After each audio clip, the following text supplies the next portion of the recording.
पूर्वी दिल्ली नगर निगम Sadra south zone के स्वास्थ्य विभाग द्वारा स्वामी दयानंद अस्पताल में पैरामेडिकल और मेडिकल डॉक्टरों व स्टाफ के लिए कार्यक्रम रखा गया। कार्यक्रम का उद्देश्य था कि डेंगू मलेरिया अवेयरनेस प्रोग्राम में बताया गया कि मच्छर की उत्पत्ति को कैसे रोका जाए। नाली का मच्छर जिसे हम क्यूलेक्स कहते हैं, वो हमेशा ग्रुप के रूप में अंडे देती है, जो रात आपने देखा है। पर एडीज मच्छर का एक तो इसकी एक खासियत है कि इसको बिना पानी के भी अंडे दे सकती है, डैम्प सॉइल में, नमी वाली जगह में। मच्छरों से फैलने वाली बीमारियों के बारे में जानकारी दी गई। साथ ही कोरोना वायरस को देखते हुए उनके बचाव के तरीके भी समझाए गए। इस कार्यक्रम में यही बताया गया कि मच्छरों के पनपने से होने वाली बीमारी से हम अपना बचाव कैसे कर सकते हैं और अपने अपने घर गली मोहल्ले क्षेत्र में मच्छरों को पनपने ना दें। इस कार्यक्रम में सोशल डिस्टेंसिंग का भी पालन किया गया।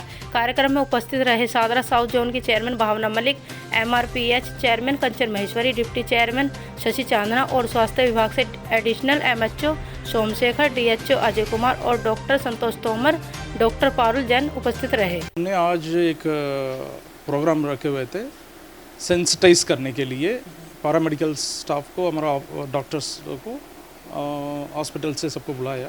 आपको पता है कोविड-19 सीज़न तो कंटिन्यू चल रही है, वेक्टर बॉर्न सीज़न भी शुरू हो गया। ये दोनों को कैसे हैंडल करना है, इन लोग सेंसिटाइज होने के बाद अपना टीम को भी सेंसिटाइज करेंगे, आगे भी सेंसिटाइज करेंगे। एक्चुअली ये प्रिकॉशन मेथड है। सबसे पहले हमने अपना सबको पता चल गया कैसे हमने आगे बढ़ना है, आगे अच्छा सा काम कर सके। काम में कोई कमी नहीं होगी। सादरा साउथ जोन में अच्छा सा काम कंटिन्यू हो सकते, क्योंकि उसी पे भी वर्कलोड है। कोविड-19 में भी वेक्टर बॉर्न डिसीज़ में भी काम करना पड़ेगा। साथ साथ कैसे पैरेलली लेके जाएगा। मोर ओवर वो स्टैंडर्ड ऑपरेटिव प्रोसीजर तो है ऑलरेडी, कोविड में कैसे काम करना है, साथ साथ इसी को भी कैसे करना है, ये दोनों को मिला के कैसे काम करना है, ये करना। नियरली 50 लोग को आज ट्रेनिंग दिया गया, मतलब सेंसिटाइज किया गया। मैं यहाँ के स्वामी दयानंद हॉस्पिटल के डॉक्टर्स का, अपने सोमशेखर डॉक्टर साहब का, अजय वादी डॉक्टर का बहुत बहुत धन्यवाद करती हूँ। हमेशा ऐसे अवेयरनेस प्रोग्राम करते हैं। अभी उन्होंने EDMC में भी प्रोग्राम किया था। सेंसिटाइजेशन प्रोग्राम सिर्फ जनता के लिए नहीं है, इवन डॉक्टर्स और पैरामेडिकल वर्कर्स का भी हम करते हैं। इसका मेन उद्देश्य यही है।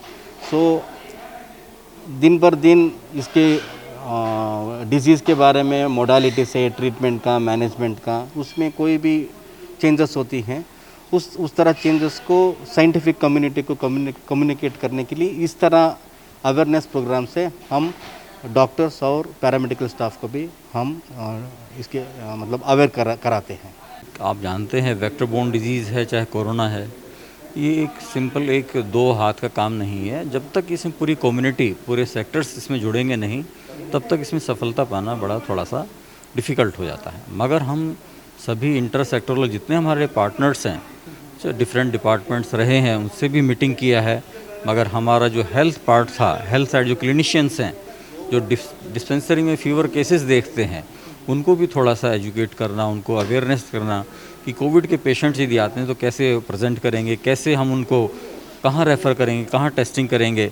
और ये अब मिक्स इन्फेक्शन भी आ रहा है, डेंगू मलेरिया के साथ साथ कोविड भी प्रेजेंट कर रहा है। तो ये बड़ा नीड है इस चीज़ की कि हमें जानना ज़रूरी है सभी डॉक्टर्स को और पैरामेडिक्स को कि क्या ज़रूरत है इस वक्त, किस चीज़ पे हमें ध्यान देना है, पेशेंट के कौन से सिम्टम्स ऐसे हैं कि हम उस बीमारी को जल्द से जल्द पकड़ सकें। एक्चुअली जिस तरह से ये कोविड-19 डिजीज़ और वेक्टर बोर्न डिजीज़ दोनों एक साथ इस समय चल रही हैं, और पब्लिक हेल्थ डिपार्टमेंट और स्वामी दयानंद हॉस्पिटल मिलकर जो ये काम कर रहे हैं, एक प्रिवेंशन पर और एक मैनेजमेंट पर, तो मेन तो है प्रिवेंटिव पार्ट। जैसे कि जन आंदोलन एक प्रधानमंत्री जी ने चलाया है, और WHO की भी गाइडलाइंस यही है कि किसी भी बीमारी को, ख़ास तौर से कोविड को रोकने के लिए एक तो फेस मास्क बहुत ज़रूरी है, जैसे आपने और मैंने लगाया हुआ है। दूसरा है कि एक सोशल या फिजिकल डिस्टेंसिंग जो होती है उसको मेंटेन करना है। कम से कम 1 मीटर की दूरी 2 पर्सन के बीच में होनी चाहिए।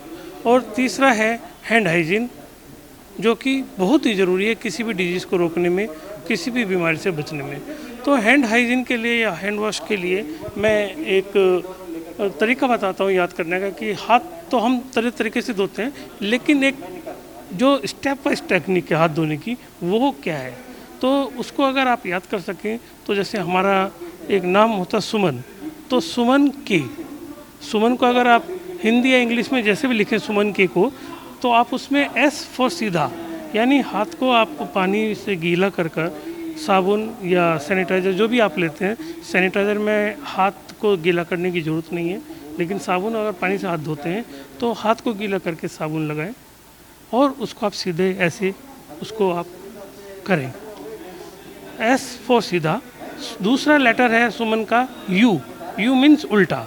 तो दोनों हाथों के पीछे इस तरह से हाथों को उंगलियों के बीच से करते हुए अच्छे से आपको करना है। सुमन का तीसरा लेटर है एम, यानी मुट्ठी। आप ऐसे मुट्ठी करें और एक दूसरी मुट्ठी को ऐसे करें ताकि ये यहाँ पर भी साफ हो जाए और ये यहाँ से ऐसे भी साफ हो जाए और ये भी हो जाए। तो इस तरह से मुट्ठी करना है। सुमन के का फोर्थ लेटर है ए, यानी अंगूठा। ये अंगूठे की मूवमेंट रहेगी। फिफ्थ लेटर है नाखून। तो नाखून को आपको हथेलियों के बीच में ऐसे रोटेट करना है राउंड राउंड। तो ये एन है। और लास्ट में सुमन के का सिक्स्थ लेटर है कलाई, यानी कलाई को आप ऐसे करना है। इसके बाद आप हाथ धो लें। तो सुमन के अगर आप प्रॉपरली यूज़ करेंगे टेक्निक, तो इसमें जो है मैनेजमेंट पार्ट में भी और प्रिवेंटिव पार्ट में भी, दोनों में इसका बहुत ही अच्छा रोल है। तो सुमन के को अगर अपनाएंगे तो बीमारियों से बचाव रहेगा।